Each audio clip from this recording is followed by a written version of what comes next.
Thank you for this opportunity. I just want to tell you a little bit about myself. I am not a full-time missionary. I teach school.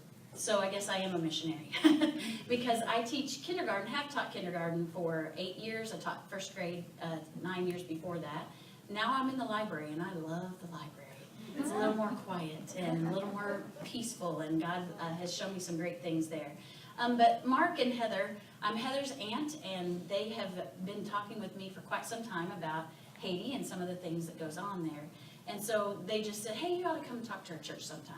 So God gave me the gift of gab. I just asked my parents. They are very glad to tell you that. So it tells us in the Bible to use our gifts. So I'm using my gift of gab.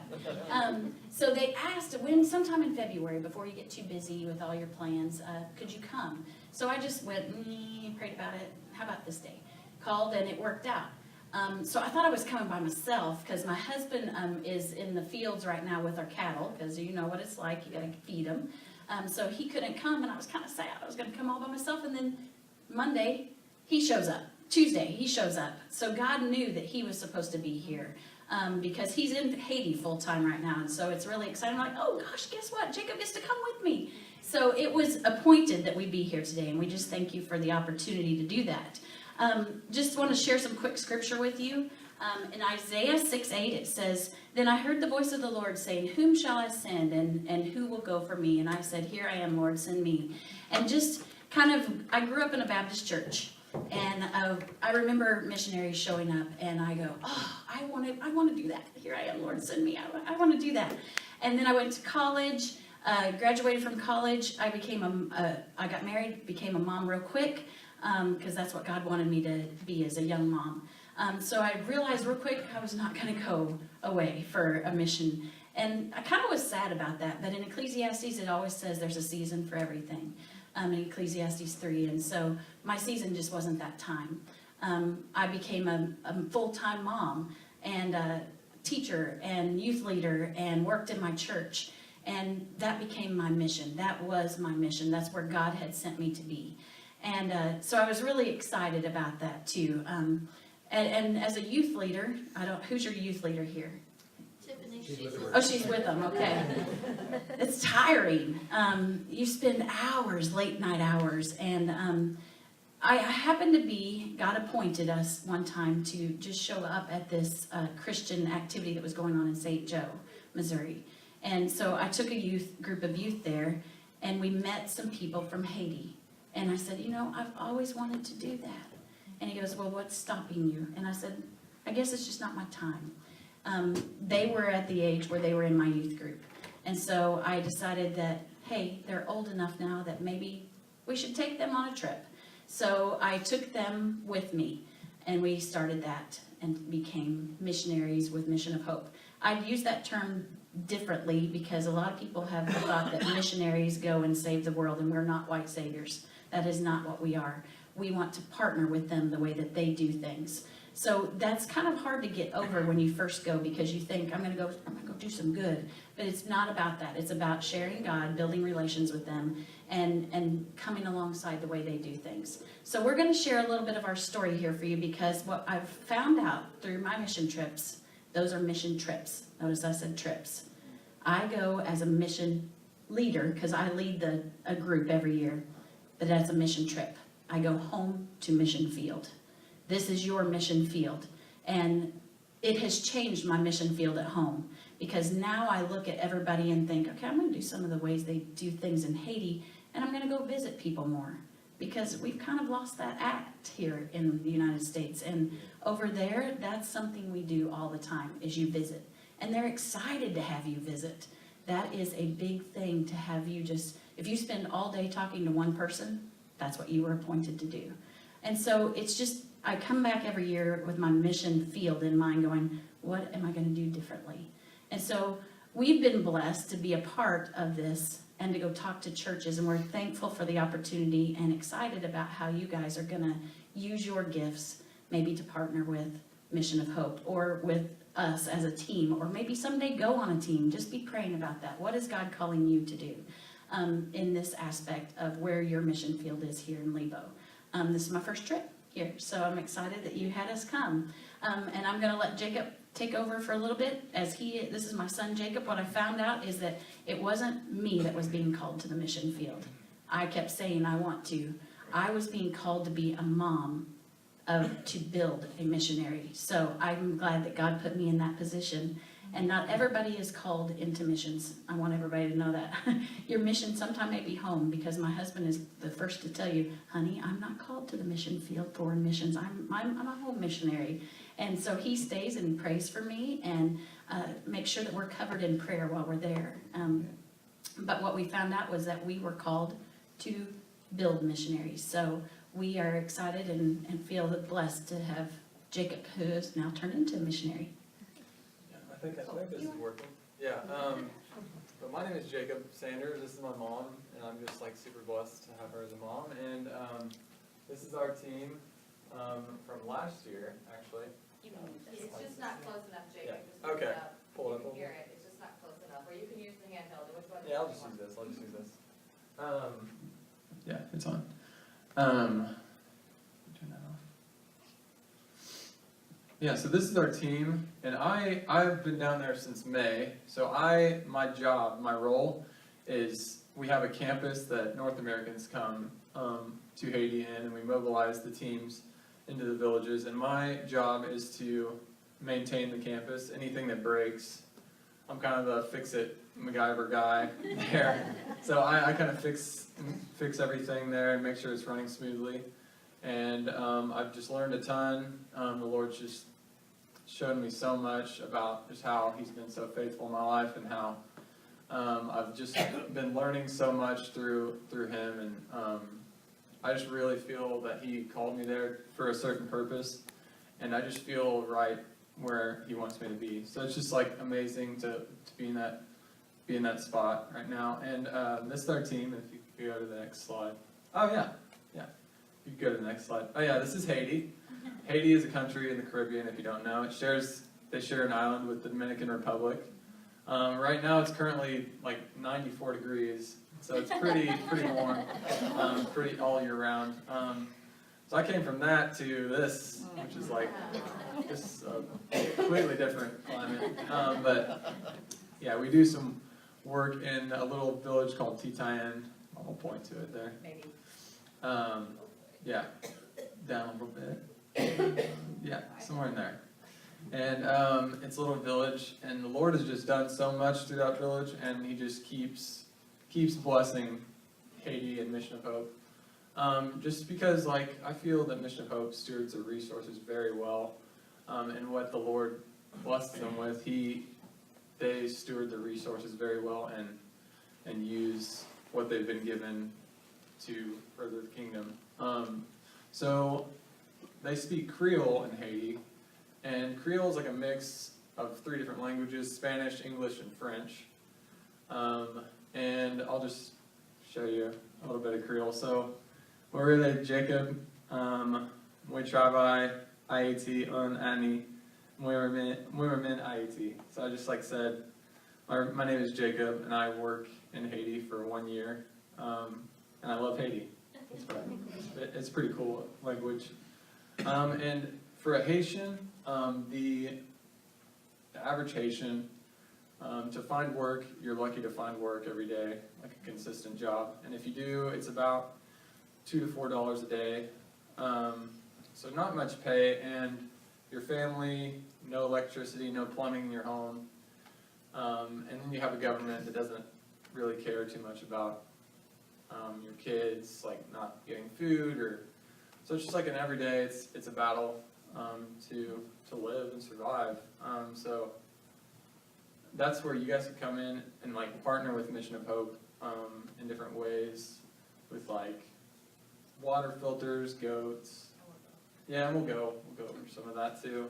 But yeah, Mission of Hope does really well with churches partnering with some of the churches in Haiti too, and seeing their needs and filling them through different North American teams coming in. So you can go to the next slide there. Yeah, and in 1 Peter, I had to write these down last night. These are some of my favorite verses. 1 Peter 4:10, it says, each of you should use whatever gift you have received to serve others as faithful stewards of God's grace in its various forms. Can I get an amen on that? Because, I mean, come on. What is your gift? Your gift may be the gift of gab. I mean, I said from an early age, mine was a gift of gab, gift of travel. I wasn't scared to travel, so I'm glad that God gives me this opportunity. But sometimes your gift may just literally be in the kitchen. God did not give me that gift. Ask anyone that's my family. Frozen pizza is my expertise, and that's about as good as it gets. Thank God I married a husband that can cook, because my children made it. But He will provide exactly what you need, and that is so true in your everyday life. And so, because of churches like you guys, this is not something that we don't want to boast in us, because it's not us, it's God. Because of churches partnering like you guys have, these are some of the things that we've had the opportunity to take over there. Again, I don't want us to ever turn out to be like we're trying to save them, because that's not what it's about. We learn what best fits them, and then how they can get that, because as he said, their government doesn't care anything about them. In our country, if you're starving, there are programs that you can go and find food. In this country, that doesn't happen. This lady up here on the far right with the flower, it's on this picture, but she's in the far right. She taught me a very, very important lesson. This was part of a women's group that I got to meet. She taught me a very important lesson, because I was sitting there and I had a little bit of a woe is me activity one day, because it was raining really hard. And I thought, man, I picked the bed. I'm really tired. And I picked the one bed out of this whole dorm that has a drip. Have any of you tried to sleep when it's raining a drip on you? You don't. And I just kept pulling my feet up closer, like, oh, come on, God, I'm here for a purpose. What is it? I'm trying to do your work. You've called me. And so the next morning I met this lady. And I said, hey, she had 3 kids. I had my 3 kids with me. And I said, how did you sleep last night? And she just looked at me really weird. And she goes, I didn't. And I go, me neither. You're very joyful today. I'm not very joyful. How can you share with me what's going on? And she goes, well, I just took the leaf off, because she lived in a 10 by 10 tarp house. And she goes, I took the leaves off last night, and we danced and we praised God because He sent rain. We needed it.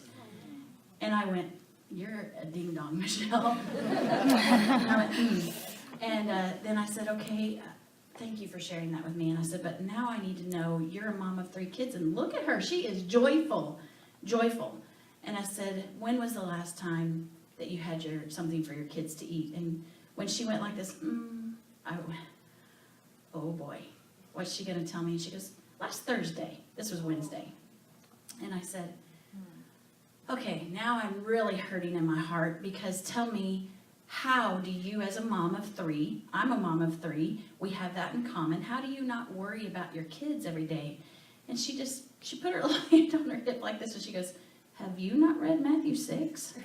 And instantly I went, okay. She goes, it says, even God will provide, the birds don't worry where their next meal's coming from. He will provide. He did. He provided last Thursday, and He provided today. You just have to remember to be faithful. And that has really opened my eyes, and that's why I am so thankful to go and share their stories, because people here need to remember, Pastor and I were talking about, we forget how blessed we are sometimes. So that is why I say that's my mission trip, so I can come back to my mission field and remember I'm very blessed. So we're going to go through some projects real quick for you, just to share some ways that churches have partnered alongside of us. It's not us, it's God doing that for us, with us. So water filters are something, you can see these 5-gallon buckets. A water bucket costs $75. But what that provides is where they walk a mile to go get their water. And when they go get their water, it's not out of a nice clear stream. It is out of a really disgusting stream, and we should have probably taken a picture of that, where people are taking baths because that's the only source of water. They are washing their clothes. They're doing all of those things in this water. And so that little contraption on the side of that takes 99% of the bacteria out. And we've seen it take dirty, nasty water and turn it into clear water. And then we share the gospel with them. So we use that as an opportunity to give them clean water, but then we share the gospel about how God is the ultimate living water within us, and how He can take dirty things and turn it into clean. And they're very, then we teach them not only to save it for themselves, but to share it with others. And so we're trying to teach them how to go out and share the gospel to their other friends. So that's something that, and you can just click to the next slide, just kind of shows you, over the past 5 years, we've handed out 137 water filters. So sometimes families just go, hey, I want to buy a water filter, and that's their partnership. So that's something that could be done. Next slide. I'll let you talk about the goats. Yeah, so, we do a program called, I don't know if there's a name for it, but we just pretty much, just hand out goats to different families, and they can sort of get an income from these goats, and they sell them, and we give them a male and a female, and then the way the program works, we want to like self-sustain it. So the first goat that the babies have of that family, we want them to give that back to Mission of Hope, and how many other babies they have are theirs to do whatever they want with. And that just kind of helps sustain the program, and so we can give more goats out to more families. But yeah, goats are a huge thing in Haiti. Goat milk, goat meat, they just use them for a lot of different things, so it's a good source of income for families that are struggling. So yeah, it's awesome. It's very loud when you pass out goats, but they do give a pair of goats, and you can click to the next slide. A lot of churches have decided, hey, I want to buy a couple pairs of goats. And so we pass those out for the churches and then go back and report for them of who their family was, some of the prayer concerns that family has, and then just kind of share with them of how they can keep in touch or pray for that individual family. So over the past, we've passed out 55 pairs of goats, and that one right there is going to the bathroom in the picture. So that's awesome. You never can predict it. So if you'll go to the next slide. This is something that I have on my heart, is to feed the little ones, because they don't get fed all the time. So this is just showing that last year we fed over 125 kids. And when I say we, I don't mean, I again don't want the glory to go to us. God fed 125, and there's a cool story behind that. It says God really did multiply the food. As you can see, this lady here on the right, her name is Miss Patricia. She cooks for us. I had the opportunity to cook one time. They fired me from that quickly because they learned I can only cook frozen pizza. But she cooked, and you can see her bowls getting empty here. So she started going, oh, merci, I don't know if I'm going to be able to make it. She was just kind of what a mom freak out moment is what I would say, because they had a group of kids waiting in line outside, and they were not letting them in until they made sure we had food. So we just did a quick prayer over her and said, okay, God, can you just provide for these little kids? And one by one, they let them in. They let the smallest in first. They really take care of their little ones. They let the smallest ones in first. And then little by little, every one of those kids got fed. So it was fun to see God show up. As you can see, their plate is full of rice. There's usually one little hunk of chicken. I don't think that's okra. You had another name for it. Yeah, it's okra. It's like a root. Okay, so, and then some things like that. Now, again, like I said, I taught kindergarten. I would have sent that to a kid and they go, I don't like this. You would have heard that. Here, they eat every last bit, or they take some back to their parents. So this program is called just the VBS. We get them there by teaching VBS, but then we also feed them. We usually do a Bible story, share it out, usually a drama of some sort, and just kind of share the gospel with them. And we have had several kids come to Christ. My pastor knows that. You pastors are really bean counters on those kind of things. He keeps track of that. I just keep track of how many kids we fed. So he would have been able to tell you that, not I. But last year we did feed 125 kids, and so that's a program that some of the churches help us with. Okay, next slide. Child sponsorship, I'll talk about this one just again real quick because, again, as a teacher, very important to my heart. Child sponsorship, I've sponsored a kid for my whole entire life. Well, not my whole entire life, but I am old. So it's been a while that I learned as a youth that I could sponsor a kid, and I did that through World Vision, and World Vision is a great opportunity to do that. But when I started going to Haiti, I realized I was going to get to meet my kid. And so that became something very important to me because this is Miss Berlin. We've had Miss Berlin for the last 3 years. The first 2 years, we had another little girl, and her name was Burnett. There's a lot of names. So this is Berlin, and she's in the middle there. That's obviously who she is. But she is one of 8 kids. She's the only one that gets to go to school out of the 8 kids. So she's very, very thankful of that because school costs $38 a month in Haiti.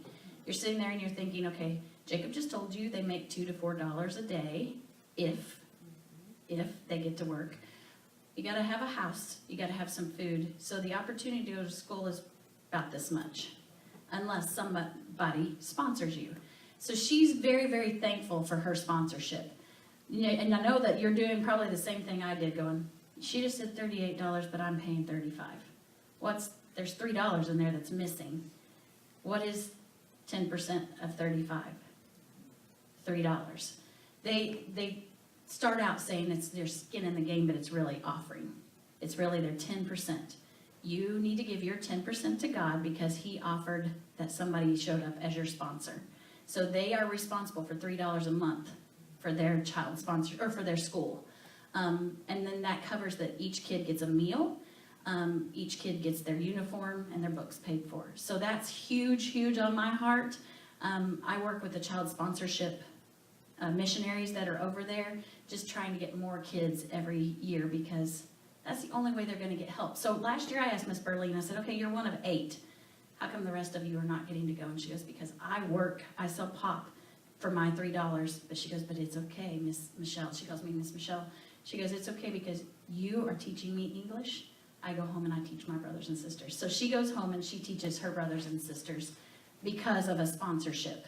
And then up in the corners are some of our church members around the world that we partner with, that these are their kids, and they send me the information, say, hey, while you're down there, can you visit my kid?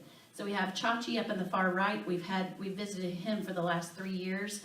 We have, I think his name's Fred. We call him Fred. Fred. And then we have, his name is Zizi. So those are just a few of the 13 kids that we get to visit while we're over there, because over the years, we've had more and more people. It's pretty easy to get the little guys sponsored, but the problem is sometimes their parents can't keep paying for them. So the middle kids get left out a lot because if you go pick them out on a website, you usually pick the cute little kiddos. So the kids that are I can't wait to, Miss Burley says, whenever I graduate, will you come over? So I have already promised her that I will be there on the day that she graduates. So it's just a cool and a strong part of my heart. And the next picture, as a teacher, if you don't care to click to the next slide. As a teacher, they let me go into school. These kids, I taught kindergarten and I thought I was going to go crazy with 22 kids in my kindergarten. This teacher here was a 3rd grade teacher up in the far right. She had 42 kids in her class that morning. And they were packed in there and they were singing to God. They were singing and praising that they were taking this big test. This is a big test that they were taking, and if they didn't pass it, they didn't get to go on to 4th grade. So that was a big deal. So that is strong on my heart, is to pray for the Haitian schools. Next slide. Okay, so different meal packing events. You can do different projects in Haiti, and this is part of the meal packing. And we feed 91,000 kids a day through Mission of Hope.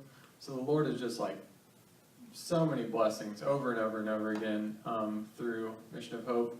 And this is part of the partnership with churches. They pay for the beans and rice, and then they come and pack it, and then it gets sent out the next week.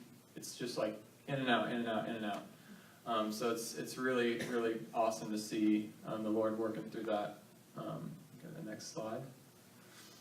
Yeah. So last year our group worked on packaging 200 meals using beans and rice.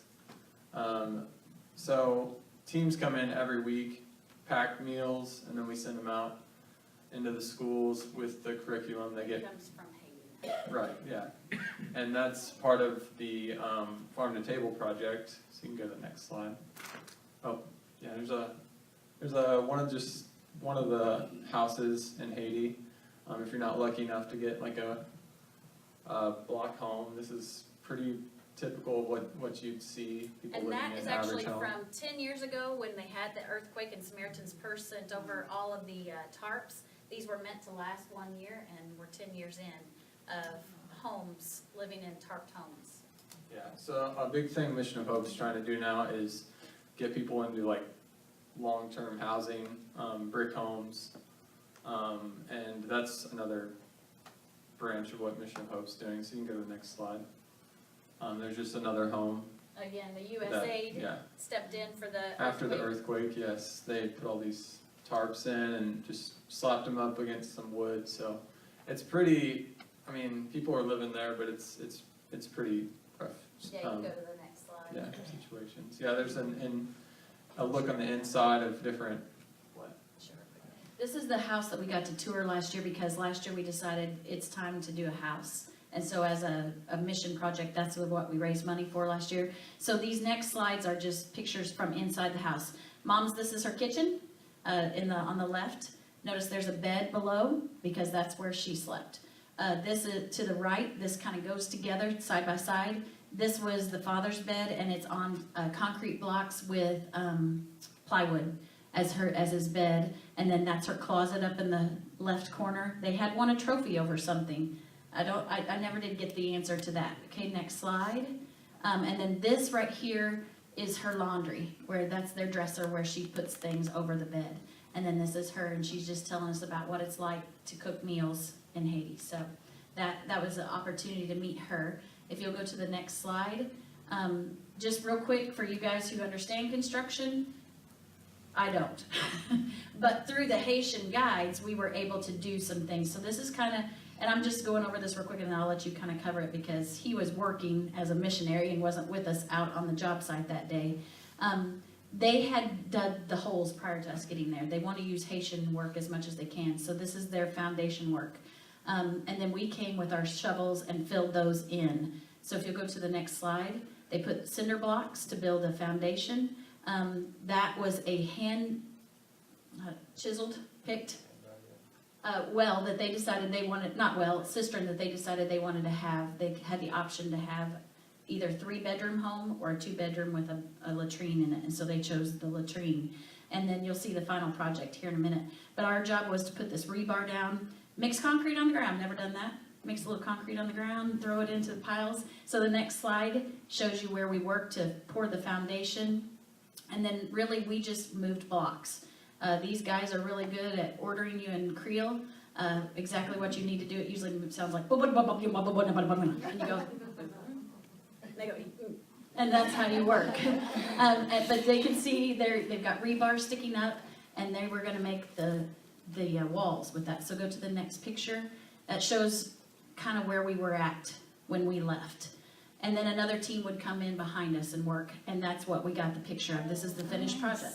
So pretty cool that we know that our team helped do that last year through partner churches like you all. This was a good thing and a bad thing all at once because the father was really sick. We knew he was sick. We prayed with him over while we were there, and he gave his heart to the Lord while we were there. Because some of you are working on the house and some of you are talking with the family. And this is one of our missionaries there, and he knew that family needed God. And he said, I really think, let's go talk to him. I feel the time is now. So the pastor and I and some of us went and talked with him. He was really, really sick. He lost his life 1 week prior to getting to move into the new home. But she is so excited because she said, I know that you guys showed up. I was just a mom trying to be, she had shared with us how she was a Christian. She went to church. She took her kids to church, but her husband was a non-believer. And she says, whenever that house went up, he became a believer because he said God had prayed. I'd been praying to God forever for my family to have a better home. And he goes, now I can go home to him happy. So that happened because of a partner church like you guys. But she took on her mom, who is sick now. So her mom lays, and when it gets really hot, she lays on the cool porch there. And she just wanted everybody to know how thankful she was and praising God that he showed up that day. And then this is their back porch, and that's a water collection from rain so that you have clean water. So that is because of that. Cost of building a home is $6,600. So a church decided to do that last year, and this is their finished product. Next slide. Sorry, Jacob, I feel like I'm taking... No. Okay. And then this right here is what we call a Bible conference. I feel very called. I heard you guys say Soul Sisters. I'm excited about that. How many do you have in your Soul Sister group? That's exactly what. We are called Glow Girls in my Bible study that we started. GLOW stands for God-loving, optimistic women.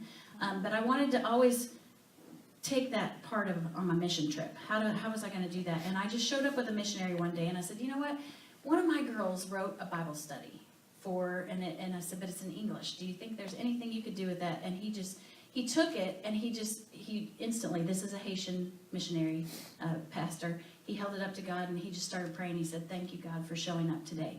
They had been looking for a women's Bible study. And he said, thank you for being faithful and bringing it down. So we gave it to him, and over a year's time, he typed it in Creole. So he spent time typing the Bible study in Creole. And so now, 2 years later, we had our first Bible study. And so we were really, really excited about this because a group of 20 women showed up the first year, 25 showed up the last year, and he saw me in November. I was down there for a women's Bible study event, and he said, this is what we're going to see this year. So they have the vision to see 100 women show up this year. So we're praying, and I would like to ask you to pray for those 100 women to show up for the conference.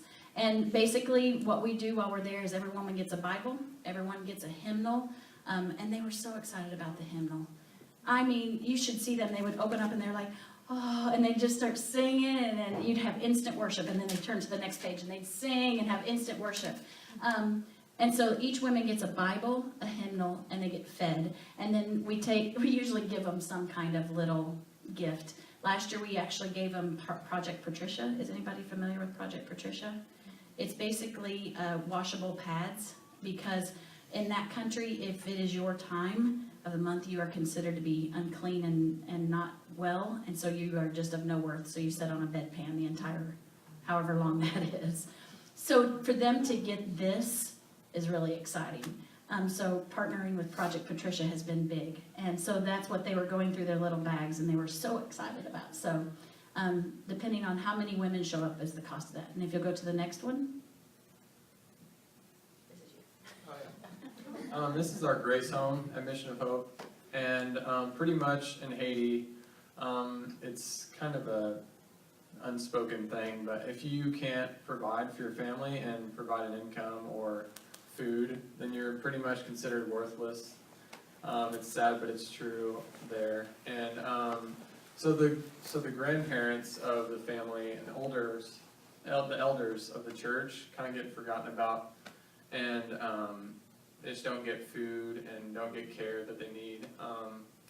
So Mission of Hope saw that need, and they went to the government and they said, hey, we need, we're trying to set this up where we can care for the elders in a way that no one's doing in Haiti.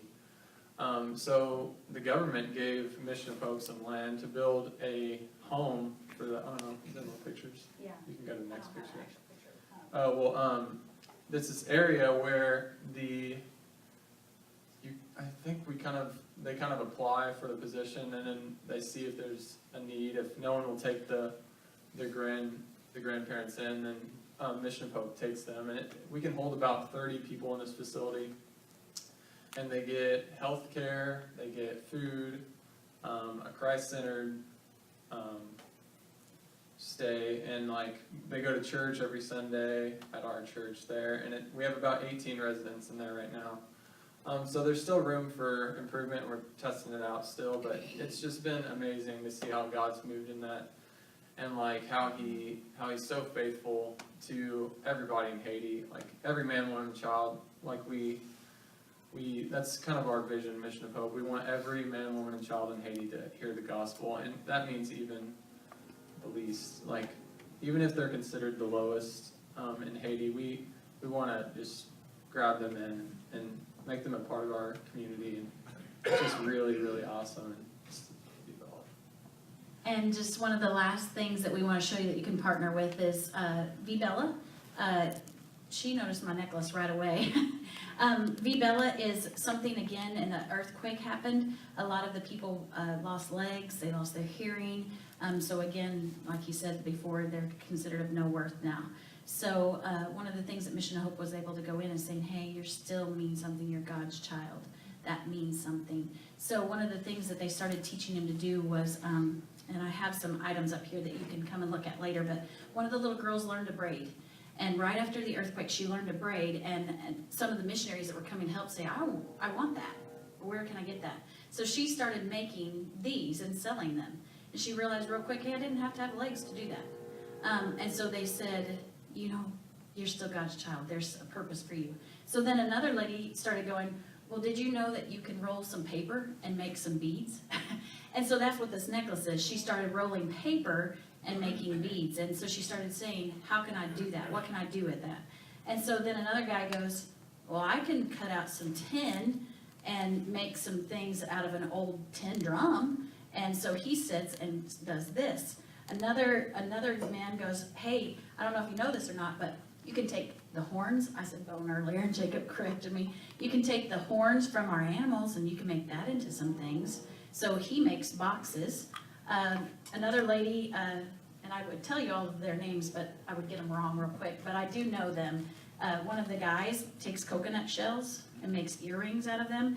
And so they started showing all of these things, and then, just so you know, this is made from a pop bottle with Sharpie. I did this, I was pretty proud of myself. You use Sharpies and pop bottles, and then you melt it and make it into a bead. And so they started saying, these are some things, and then you've got carvers, you've got painters, and they're starting to tell you these stories, and they're going, I can do something. I can use my gift, as I started out at the beginning, we each have a gift. But what can you help me do with that? So that's our story, is we need to go and help them provide for their families. So V-Bella is a company that was made from a lady who went down in 2010 to a mission trip. That is some of the beads that I helped the ladies make. I will tell you, I made the one that's really crumpled there. You can tell it instantly. I made that, and I made 2 out of a whole day. That lady was putting me to shame. And then this one right here is where they were beading all day long. So sometimes we just go and just work beside them and sing and do that. You can go to the next slide. But to meet these ladies, you can see that turned into that necklace on the right. There's 40 artisans now that, because they shared their story, we're sharing their story, they now have an income for their kids to go to school. So that's how, and I was telling the ladies earlier, they always want us, can you tell about me? Can you tell about me? So they all want you to know, please pray for them. So just put it in a whole blanket form, please pray for the people in Haiti. And then the next picture is Jacob.